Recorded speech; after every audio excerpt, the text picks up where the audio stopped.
Aujourd'hui, je te parle de cette pierre qui a eu un rôle essentiel dans l'histoire des religions. Elle a été découverte il y a un peu plus de 150 ans dans l'actuelle Jordanie et elle est aujourd'hui conservée au musée du Louvre sous le nom de stèle de Mécha. Ce qui rend cette stèle phénoménale, c'est le texte gravé à sa surface dans une langue proche de l'hébreu ancien et qui raconte l'histoire d'un conflit qui s'est déroulé au 9e siècle avant Jésus-Christ entre le royaume d'Israël et un de ses voisins, le royaume de Moab. Et ce qui est fou, c'est que le même conflit est évoqué dans la Bible. En fait, ce qui se passe au 19e siècle, à la période de la découverte de cette stèle, de plus en plus de voix s'élèvent pour propager l'idée selon laquelle la Bible est un récit légendaire sans aucun fondement historique. Et dans ce cadre-là, ça a été juste une découverte révolutionnaire. Parce que cette stèle, elle permet de confirmer un certain nombre d'informations données dans la Bible, notamment des noms de souverains, des noms de royaumes, mais également la plus vieille mention connue à ce jour du mot Yahvé, le nom de Dieu, en hébreu.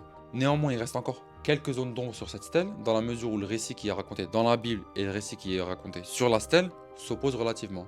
Selon la Bible, le vainqueur a été le royaume d'Israël, tandis que selon la stèle, les vainqueurs ont été le royaume de Moab. Et ça, on ne sait pas vraiment pourquoi. Si tu as apprécié la vidéo, pense à liker et t'abonner, et on se retrouve bientôt pour une nouvelle vidéo.